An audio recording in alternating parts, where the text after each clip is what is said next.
Boa noite, graça e a paz do nosso Senhor e Salvador Jesus Cristo, amém?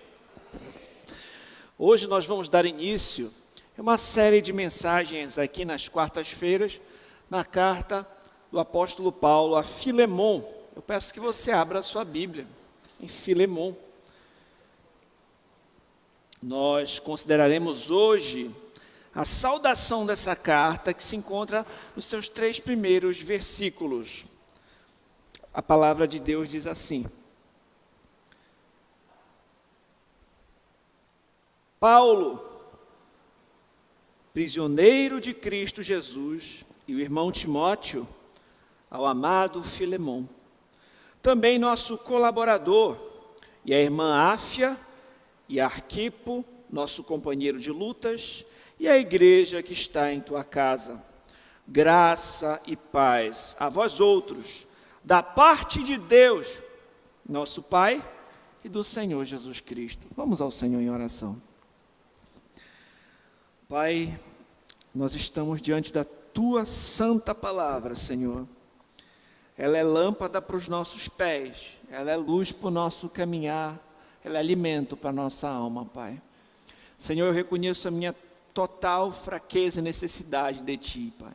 Sem Ti nada posso fazer. Eu te peço, pela Tua graça, usa-me como instrumento para expor com fidelidade a Tua palavra, a Tua igreja que aqui se reúne.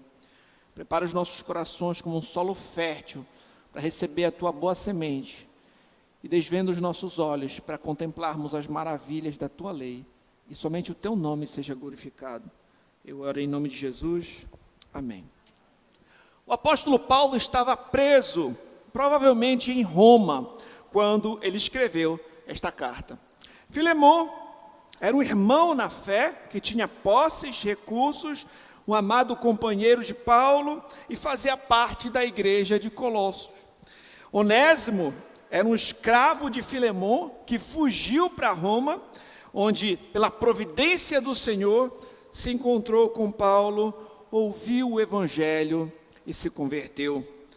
Paulo, então, por meio dessa carta, vai enviar Onésimo de volta e pedir para que Filemon perdoe Onésimo, seu escravo que havia fugido, e o recebesse agora não mais apenas somente como um escravo, mas como um irmão em Cristo Jesus, como membro da família de Deus. Na mensagem de hoje, nós vamos conhecer um pouco a saudação dessa carta. Como eu falei, ao longo das quartas-feiras nós vamos completar o estudo desse livro, que é apenas um capítulo, mas hoje nós vamos conhecer somente a saudação, a introdução da carta, que vai preparar o caminho do pedido do apóstolo Paulo. Todavia, mesmo esse trechinho dos versos 1 ao 3, sendo bem breve, nós temos preciosas lições para extrair para as nossas vidas e vamos fazer reflexões a respeito disso, certo? Nós vamos considerar então o nosso primeiro ponto, que é o remetente desta carta. No primeiro versículo nós lemos: Paulo, prisioneiro de Cristo Jesus, e o irmão Timóteo. É interessante notar como Paulo apresenta a ele mesmo. Em outras epístolas de Paulo, em outras 9 ocasiões, ele se apresenta como apóstolo. Ele mostra ali a sua autoridade apostólica. Em outras 3 ocasiões, ele se apresenta como um servo de Cristo Jesus, como um servo do Senhor, que é Jesus Cristo. Todavia, nessa carta, ele se apresenta como prisioneiro, ele se identifica como prisioneiro.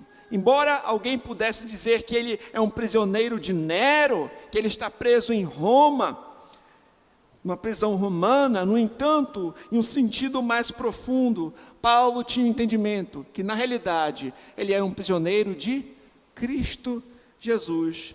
Ele sabia quem ele era, a quem ele servia e que ele estava nas mãos do Senhor. Paulo estava preso não porque ele cometeu algum delito, porque ele era um malfeitor, pelo contrário, ele estava preso por servir a Cristo, por ser um servo do Senhor. João Calvino disse o seguinte: As cadeias com que se encontrava acorrentado por causa do Evangelho eram os ornamentos ou emblemas da comissão que desempenhava por amor a Cristo. Paulo tinha um senso de responsabilidade de proclamar o Evangelho, de cumprir a missão que lhe foi dada por Cristo, e tinha um entendimento também de que sofrer por Cristo era algo glorioso. Portanto, a prisão de Paulo era algo honroso, como disse William Hendrickson. Ele disse o seguinte: mas todos os detalhes da prisão, bem como seu resultado, seja pena de morte ou absolvição, estão nas mãos que foram perfuradas por causa deste prisioneiro. Aquelas mesmas mãos que governam todo o universo no interesse da igreja. O confinamento de Paulo é, portanto, muito honroso. Então, aqui nós vemos que Paulo se apresenta como um prisioneiro, mas um prisioneiro de Cristo Jesus. E essa apresentação de Paulo também vai servir como um prelúdio que ele vai fazer, do pedido que ele vai fazer para Filemon. Porque seria como ele levasse Filemon à seguinte reflexão: que ele dissesse o seguinte: comparado ao sacrifício que eu estou fazendo, não é fácil o favor que eu estou lhe pedindo, né? Olha, eu estou aqui preso por causa de Cristo, você não pode aceitar esse pedido que eu vou te fazer. Então, de certa forma, ele escolhe muito bem as palavras, não é de forma aleatória que ele se apresenta dessa maneira, mas ele vai construindo ali a sua apresentação até chegar na parte que ele vai fazer a intercessão por Onésimo. E o texto prossegue: Paulo, prisioneiro de Cristo Jesus, e o irmão Timóteo. Timóteo estava próximo de Paulo e também desejava enviar a sua saudação ali para a igreja. Porém, Paulo usa o termo irmão. Paulo destaca que Timóteo, Filemon e os membros da igreja ali que estão ouvindo aquela carta que seria lida, todos pertencem à mesma família espiritual. Isso também vai preparando o coração de Filemon, por assim dizer, para quando ele for falar a respeito de Onésimo, seu escravo que fugiu, como um irmão em Cristo Jesus. Não é à toa que no verso 7, Paulo também vai chamar Filemon de irmão.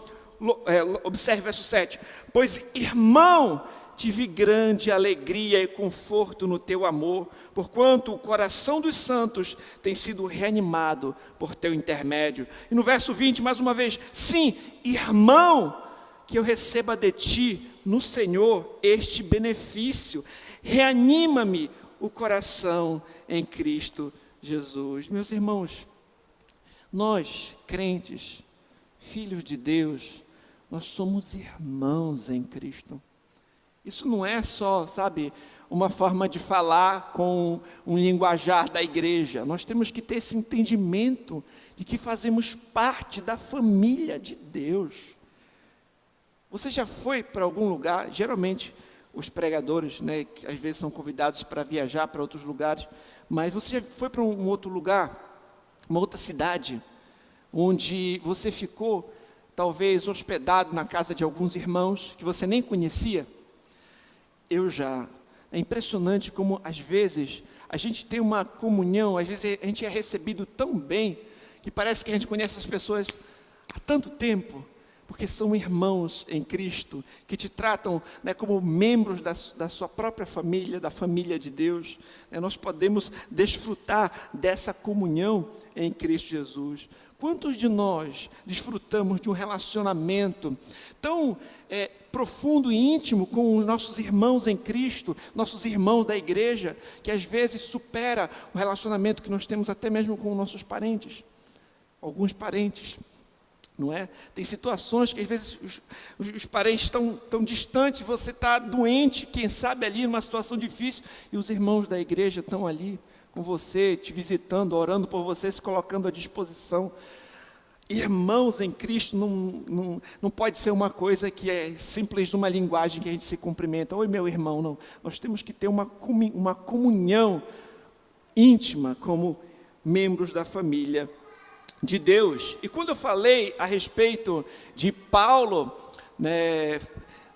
preso ali por ser um servo de Cristo, isso me faz lembrar do que o próprio Senhor Jesus falou no Sermão do Monte.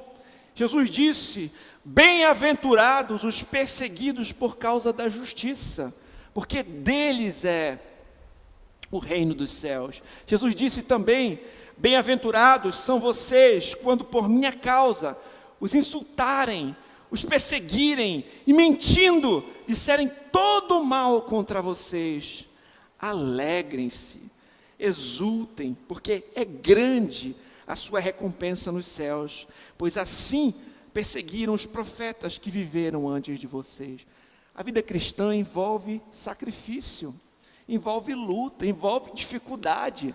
Vocês não lembram que Jesus disse que no mundo nós teríamos aflições, mas que deveríamos ter bom ânimo porque Ele venceu o mundo? Às vezes algumas pessoas não têm um entendimento adequado a respeito das coisas de Deus.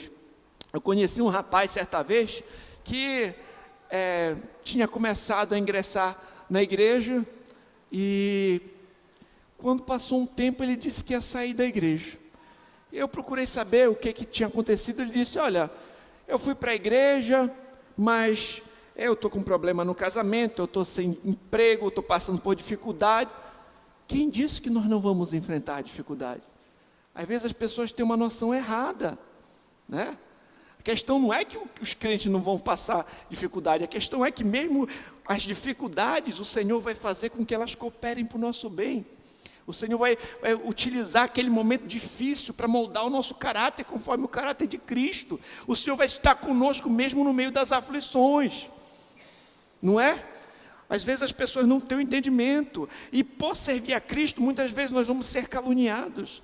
Por servir a Cristo, muitas vezes nós podemos ser perseguidos, enfrentar lutas. O caminho é estreito, não é fácil, tem lutas, tem dificuldades na caminhada. E a gente também precisa ter um senso de responsabilidade e um senso de missão. Esses irmãos ali estavam presos, mas pregando o Evangelho. Paulo estava preso, mas proclamando o Evangelho. Tem uma situação que acontece no livro de Atos, que os discípulos de Cristo, eles são açoitados e mandam eles calarem a boca e não falarem mais no nome de Jesus. E quando eles saem de lá, eles olham uns para os outros e ficam muito contentes por terem sido dignos de sofrer por esse nome e passaram a pregar com ainda mais ousadia. Será que nós temos esse senso de missão, de anunciar o Evangelho para outros, de proclamar os desígnios de Deus, de servir o Senhor? Nós temos esse zelo. Paulo disse em Atos 20, 24, porém, em nada considero a minha vida preciosa para mim mesmo, desde que eu complete a minha carreira e o ministério que recebi do Senhor Jesus, para testemunhar o Evangelho da graça de Deus. Eu não considero a minha vida preciosa, contanto que eu cumpra a minha missão, anunciar as boas novas da graça de Deus. Nós temos esse sentimento, essa missão, esse zelo por proclamar o Evangelho para outras pessoas. A sua família conhece o caminho do Senhor, os seus amigos conhecem o Evangelho de Cristo, os seus colegas do trabalho já ouviram falar a respeito de Jesus, por meio da sua boca, por meio da sua vida. Paulo disse: quanto ao mais, ninguém me moleste, porque eu trago no corpo as marcas de Jesus. Paulo foi espancado, Paulo foi açoitado, Paulo foi preso, Paulo passou por naufrágio, por dificuldades, por amor a Cristo. E nada disso que ele passou, nenhum sofrimento que ele enfrentou, tem como se comparar com a glória que seria manifesta quando ele encontrou com o Senhor. Da mesma forma, nenhuma dor que nós enfrentarmos nesse mundo tem como se comparar com a glória que há de ser manifesta quando nós encontrarmos com Cristo. Vamos servir a Cristo, meus irmãos, de coração, com zelo, com dedicação, com senso de missão. As nossas vidas estão nas mãos do Senhor. Nós não devemos perder de vista quem nós somos. Nós somos servos de Cristo. Nós somos servos desse Senhor. É Ele, é esse Rei que nós servimos. Você tem noção da sua missão como servo de Cristo? O serviço do Senhor envolve dificuldades, envolve renúncias, sacrifícios. Nós não podemos pensar que estamos isentos de enfrentar lutas e dificuldades na vida cristã. Paulo entendeu o que realmente importa na sua vida, que é agradar ao seu Senhor. Nós cristãos também aprendemos nestes versículos que nós fazemos parte da família espiritual, nós somos irmãos em Cristo Jesus, todos nós temos Deus como Pai se estamos em Jesus. Isso não deve ser uma mera formalidade, chamar os outros de irmão, mas nós temos que ter um senso de amor, de comprometimento uns com os outros, ainda mais nesses tempos que nós vivemos, que são de muito individualismo. Cada um preocupado só com as suas coisas, né, só com a sua vida, só com o seu quadrado. Não, meus irmãos, o Novo Testamento fala, né, inúmeras vezes sobre as mutualidades na vida cristã. Leva as cargas uns dos outros, chora com o que chora, amar uns aos outros, orar uns pelos outros, confessar pecado uns aos outros. A vida cristã é comunitária. É levar as cargas uns dos outros, é viver em comunidade, né? É amar de fato nossos irmãos na fé. Em segundo lugar, nós observamos os destinatários dessa carta, que vamos observar que são parceiros dedicados, né? O texto vai dizer ao amado Filemon, que, como eu falei, era um cristão, um membro da igreja de Colossos, que também era um senhor do escravo Onésimo. Também nosso colaborador, e a irmã Áfia e a Arquipo, nosso companheiro de lutas, e a igreja que está em sua casa. Começando por amado Filemon, também nosso colaborador. Filemon é amado por Paulo, é amado por Timóteo, e pelos crentes que ouviram falar a respeito dele.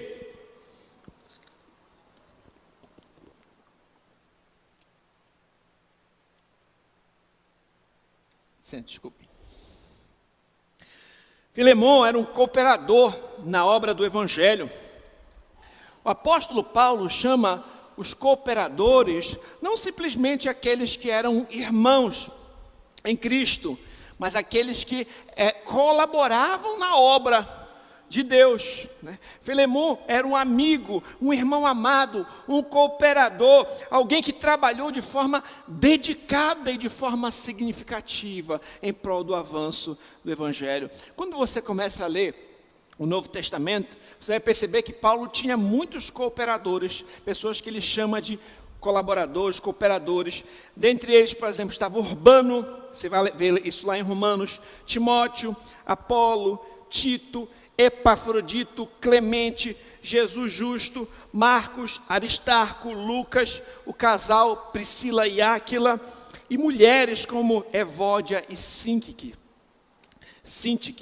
Então, nós vamos observar que cooperadores eram esses que estavam envolvidos na obra, na missão, cooperando com Paulo ali, em prol do avanço do Evangelho. E Paulo também dá um outro nome, ele fala a irmã Áfia. Alguns estudiosos entendem que ela poderia ser a esposa do Filemon, né? E Arquipo poderia ser o filho deles. Existe essa possibilidade, mas nós não temos como confirmar essa informação. É possível que Áfia fosse a esposa de Filemon, mas o ponto que eu queria considerar é que ela também é chamada de irmã, né? Aqui o termo é usado no mesmo sentido que foi usado para Timóteo. Ela também pertence à família da fé. Ela é nossa irmã no Senhor. Nós servimos também com a cooperação de queridas irmãs que trabalham nessa missão. E não é assim também nas nossas igrejas hoje? Não é? Não precisamos da cooperação das irmãs que também estão ali trabalhando, se envolvendo na obra, né, servindo ao Senhor com seus dons, com seus talentos. E ele prossegue dizendo, Arquipo, nosso companheiro de lutas. Não sei se a pronúncia é Arquipo, talvez. A Bíblia utiliza imagem militar, nosso companheiro de lutas. Aqui é uma imagem militar para descrever a vida cristã. Arquipo aqui é comparado a um soldado, que é um colega de batalha. Os dois estão indo juntos ali, já lutaram juntos em outras batalhas, a serviço do rei, que é Jesus.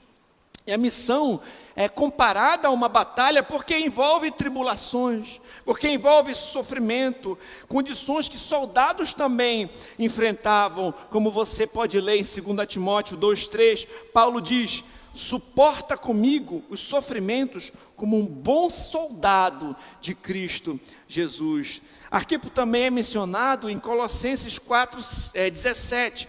Paulo diz o seguinte: também dizei a Arquipo, atenta para o ministério que recebeste no Senhor, para o cumprirdes. Provavelmente esse irmão também era um ministro da igreja, esse soldado, esse servo do Senhor, esse guerreiro que guerreava com Paulo em meio a sofrimentos, e tribulações e perseguições. João Calvino, comentando sobre este irmão, ele disse: o apóstolo se dirige a ele como um companheiro de lutas, designação esta que se aplica particularmente aos ministros, pois embora todos os cristãos sejam partícipes nesta guerra, os mestres são, por assim dizer, os porta-estandartes, e como tais devem estar mais dispostos a lutar do que os demais, e Satanás geralmente lhes oprime com mais violência. É provável que Arquipo fosse colega de Paulo e participasse com ele de algumas lutas nas quais estava envolvido, pois essa é a palavra que Paulo usa sempre que faz menção de perseguições. Então, nós vemos Filemon, um companheiro, cooperador no Evangelho. Áfia, que era ali uma irmã querida, também servia ao Senhor. Arquipo, que era como um soldado, irmão de batalha. E aí ele completa dizendo: e a igreja que está em tua casa?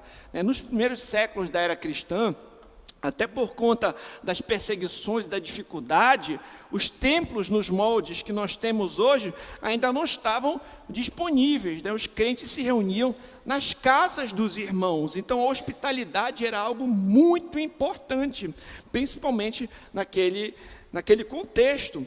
No Novo Testamento nós vamos observar vários irmãos recebendo igrejas na sua casa. Por exemplo, a casa de Gaio em Roma, a Ninfa em Laodiceia, Priscila e Áquila em Éfeso, Priscila e Áquila também em Roma, Maria em Jerusalém, Lídia em Filipos, Jasão em Tessalônica. Filemon também demonstrou a hospitalidade ao receber aquela igreja na sua casa. E é notável que, embora essa carta tenha um cunho pessoal e tenha sido enviada a Filemon para tratar dessa situação, a igreja também deveria ficar sabendo, essa carta deveria ser lida perante a igreja. Então, de certa forma, a igreja participaria desse processo e encorajaria Filemon, e seria também instruída nesse pedido, nessa instrução sobre o perdão.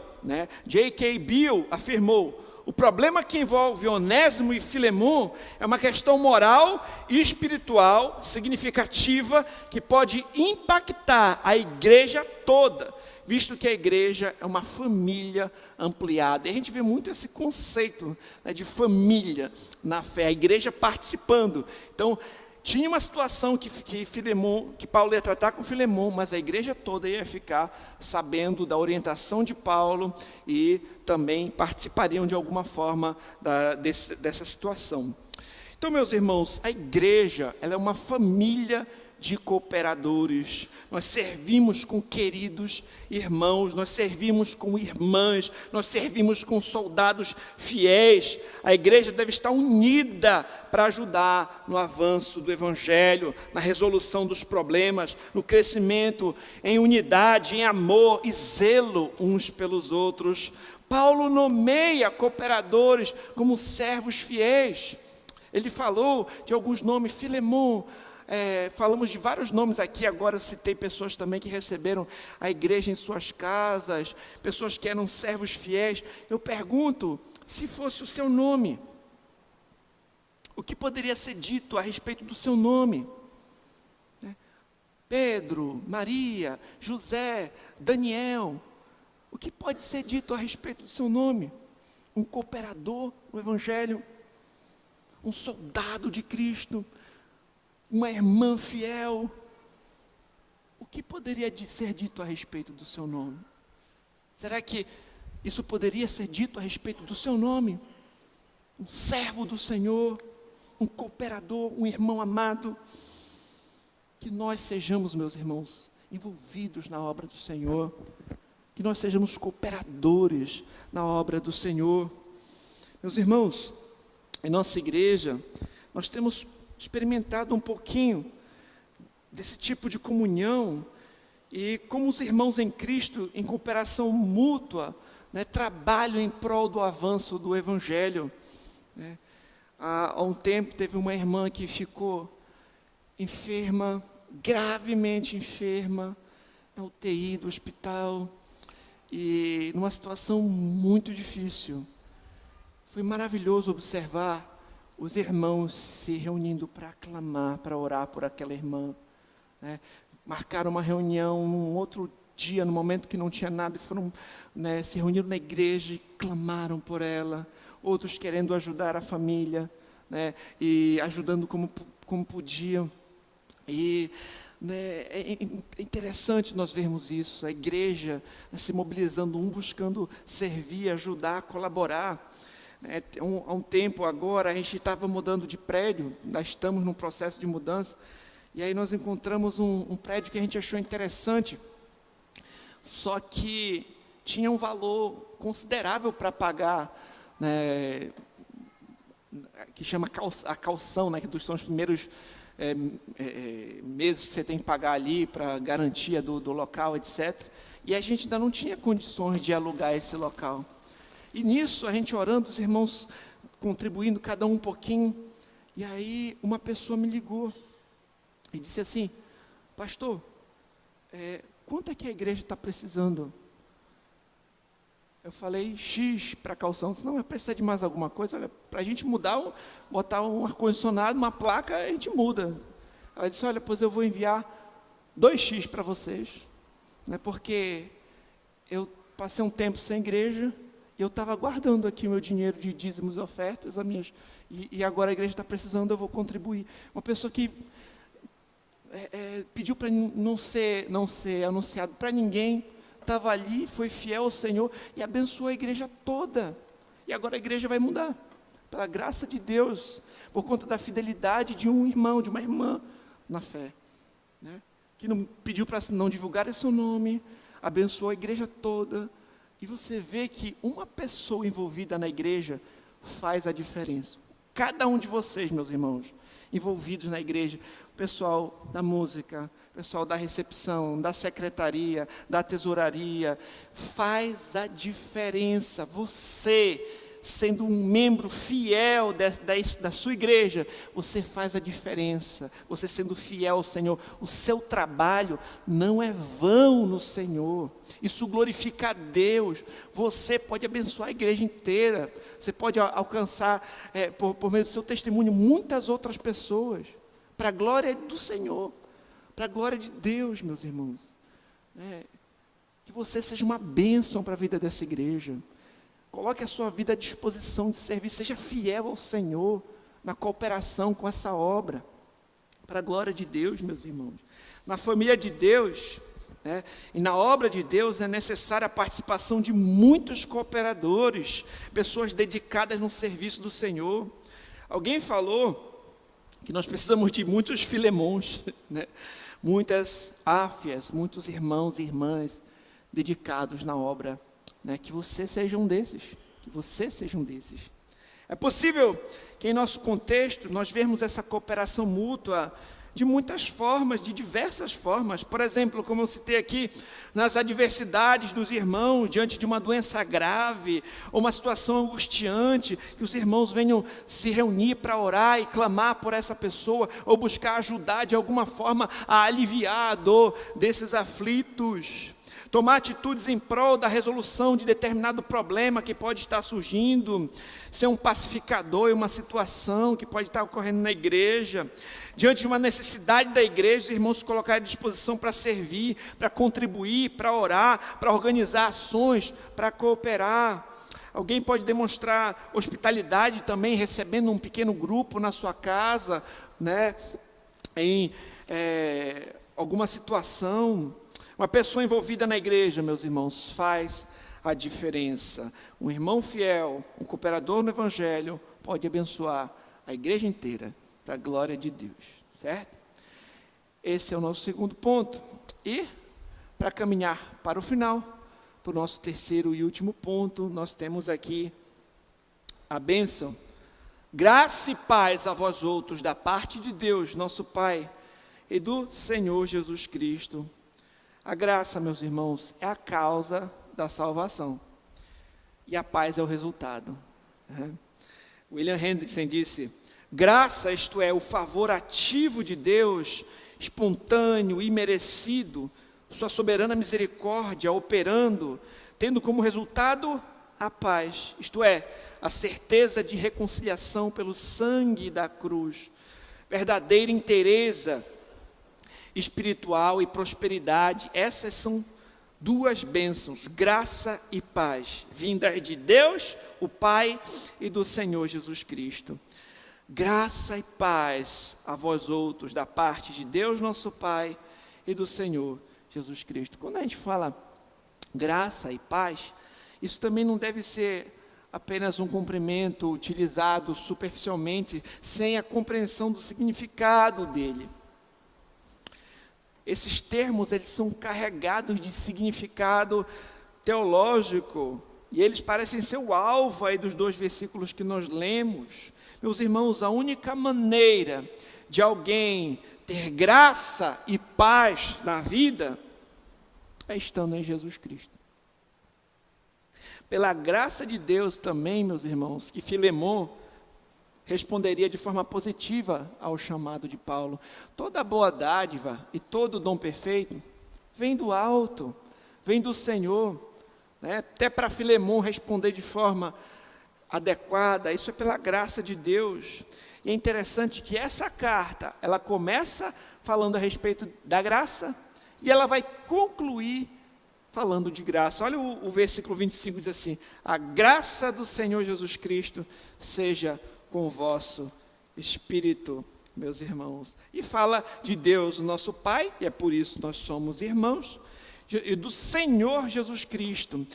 Quando fala a respeito do Senhor Jesus Cristo, quando coloca esse termo Senhor Jesus Cristo, aqui o texto remete, faz uma referência à divindade do nosso Senhor Jesus Cristo.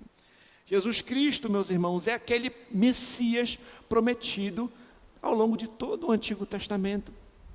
No Antigo Testamento, nós vemos que desde Gênesis 3,15, há uma promessa a respeito de um descendente da mulher, que viria para esmagar a cabeça da serpente. Todo o Antigo Testamento promete que havia um Salvador, que havia um Messias, que havia um Redentor, e esse é Jesus. O Antigo Testamento promete o Cristo que viria, o Novo Testamento testifica que ele veio. E nós só temos paz com Deus por meio da graça demonstrada na obra de Jesus Cristo. E quando Paulo fala a respeito desse termo, que também é um termo que o Paulo utiliza diversas vezes, graça e paz, e a gente pensa que nós só somos salvos pela graça mediante a fé em Cristo. A Bíblia diz, por exemplo, pela graça sois salvos, por meio da fé. Isso não vem de vós, é dom de Deus, não por obras para que ninguém se glorie. Nós pensamos, nossa, Deus salvou pecadores como nós, como eu e você. O que é a graça? É um favor? E você não merece a salvação, é a graça de Deus. Você merece o perdão? Não, é a graça. Foi pela graça que ele enviou o seu Filho para morrer por nós na cruz do Calvário, ressuscitar para nossa justificação e nos reconciliar com Deus. Por isso nós temos paz com Deus, justificados, pois, mediante a fé, temos paz com Deus por meio do nosso Senhor Jesus Cristo. Então a graça é o favor imerecido e a paz é o resultado dessa graça, entendeu?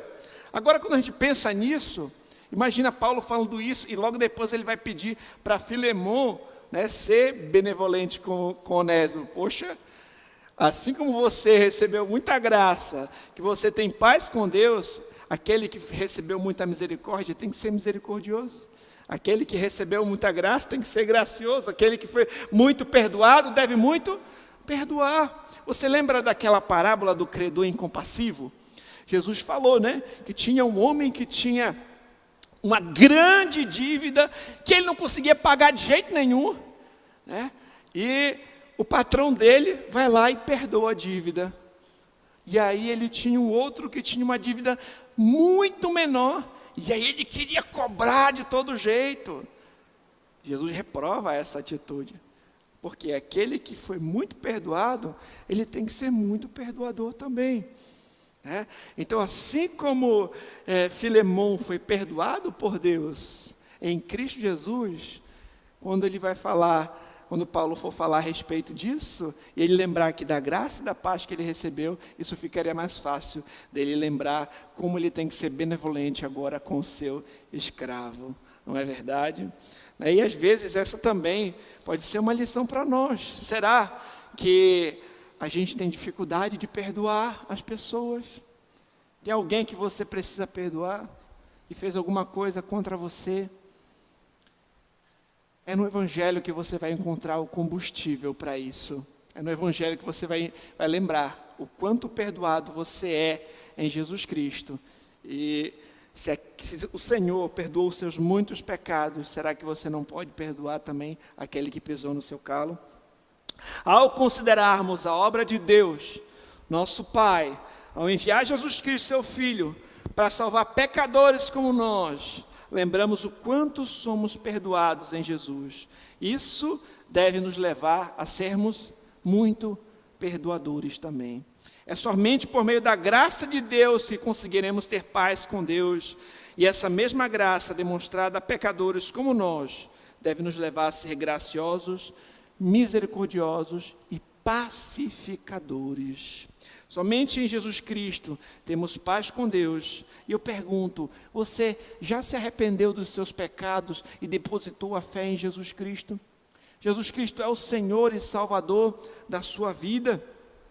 Somente em Jesus nós temos a salvação.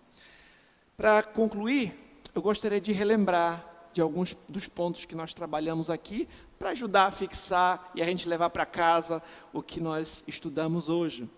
Nós vimos que o remetente é Paulo, e ele se chama de prisioneiro de Cristo e está com seu irmão Timóteo.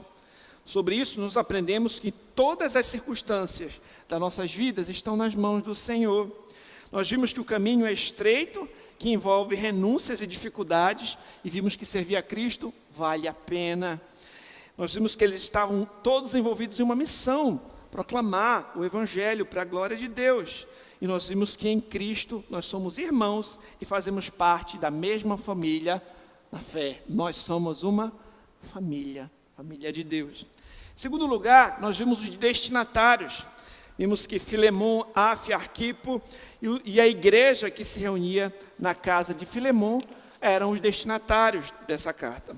A igreja é uma família de colaboradores. Nós vimos que todos nós devemos estar engajados na obra de Deus, servindo uns aos outros e colaborando para o avanço do Evangelho. Que a igreja, como uma família na fé, deveria saber também o processo envolvendo ali o pedido de Paulo em favor de Onésimo, participando de alguma forma daquela situação. E também aprendemos que a hospitalidade e a disposição para a cooperação são virtudes que abençoam a igreja toda. Por fim, nós notamos a bênção, graça e paz a vós outros, da parte de Deus nosso Pai e do Senhor Jesus Cristo. Graça é o favor imerecido, pela graça sois salvos mediante a fé, isso não vem de vós, é dom de Deus, não de obra para que ninguém se glorie. Paz é a consequência da salvação, justificados, pois, mediante a fé, temos paz com Deus por meio do nosso Senhor Jesus Cristo. Nós vimos que a única forma de alguém ter graça e paz na vida é estando em Jesus. E pela graça de Deus, Filemon responderia positivamente ao pedido de Paulo. E pela graça de Deus é que nós vamos conseguir também obedecê-lo e sermos graciosos e pacificadores com os outros.